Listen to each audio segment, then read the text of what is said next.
tubig guys. So, di ba? Lagi kong finiflex ang ating maraming panggatong. So, naginit ako ng tubig for the Lolo Rick kasi papainumin ko ng kape. Alam kong gutom yun kasi alas 2 na. Hindi ko siya pinapakain kasi wala namang ulam.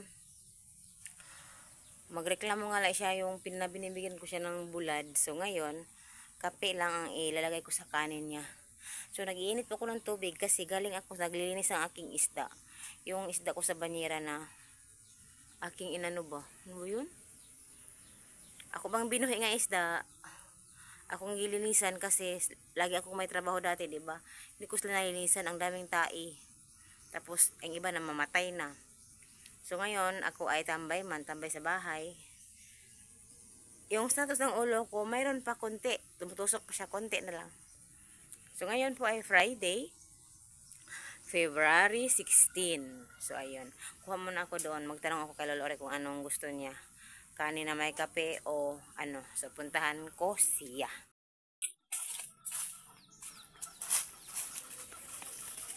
Kasi to, may manta ulam, kanon lang. May toyo. Sa to kere. Kasi gusto ni mo kape kung kanon lang. So, ipakita ni mo diha. May pera daw siyang 1.5. Ano bang nangya? Ang korek, dagunsa naman ta, nag-ulian ni natani.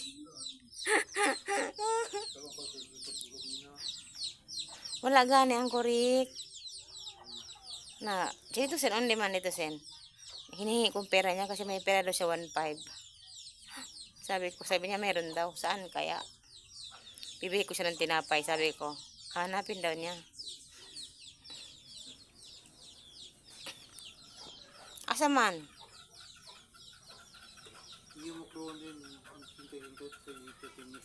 Hindi man. Asa man? Oh, saka dali. Napol kaya ang suko. Ano yung ganito sen? Amla to sen ito sen. Palibri ako ng ice candy. Tatawa kami ng kapitbahay ko kay Lolo Rick. Tawang-tawa talaga kami. Kasi last week okay naman siya magkipag-usap sa amin. Hindi man siya yung bang parang nag-daydreaming. Okay naman siya kausap.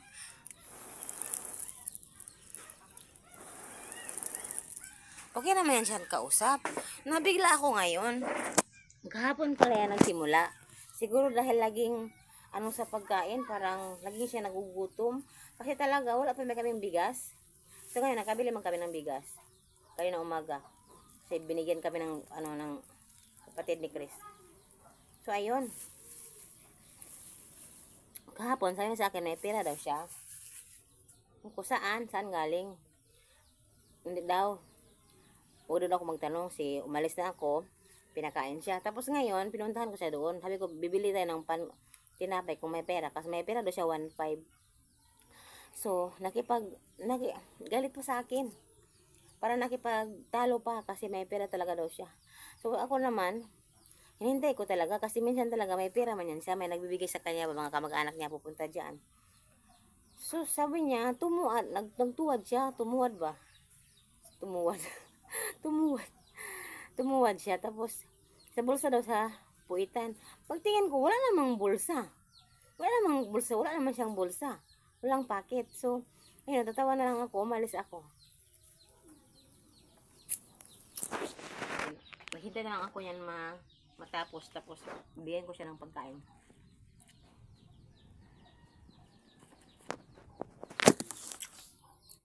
So, ayan. Kilala nyo yan kung ano yan. Yan ay langka or nangka. Basta yun. So, ayan. Nanguha kami ni Dudong sa kapitbahay. Marami. Kami ng kapitbahay po ang naghimay lahat. So, hindi ko na pinakita ang paghimay kasi maraming tao. May tao.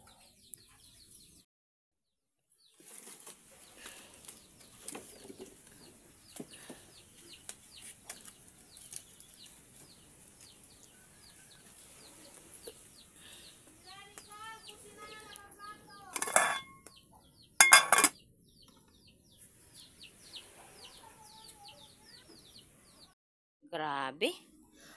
More than 1 oras na akong naglaga nito. Hindi pa talaga siya na ano na yung kuan ba? Hindi pa siya nahumok. Unsa na nahumok sa Tagalog ba? Pagkalisura ba? Saan nahumok ha? Lumambot. Hindi pa siya lumambot, guys. Ano na? Anong oras na? 6:07. Tapos tinilaga ko yan ay ano? 4:45. So, ayan. Hindi pa siya talaga luto. Ayun, oh. Laga-laga muna ako. Laga-laga. Wala akong vlog buong araw, guys. Ngayon lang talaga alas 6. Wala, hindi ako nag-vlog. Kasi wala naman talagang ganap. Wala din akong pang-upload. Nahirapan naman ako talaga ngayon mag-upload. Kasi wala akong pang-upload. Wala akong data. Walang load, guys. Kasi walang pera. Ang hirap ng pera, guys. Pagbili pa tayo ng bigas. Bigas ang unahin kaysa load. So, gusto kong maghanap buhay dito sa YouTube. Pero, kulang tayo ng ano, guys. Pera. Pera talaga ang problema ngayon. Ang mahal ng mga bilihin. Ang mahal din ng load. Ay naku po. So, yan lang, guys. Thank you for watching. Nung ba? Katambo yung... Good morning.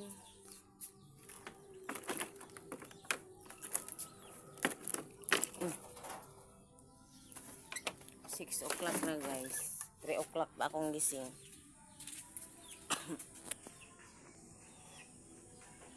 Hoy, ang aga nila nagpa-music. 6 o'clock na. Past 6 o'clock. Pero ano, tingnan yung kapaligiran. Makulimlim.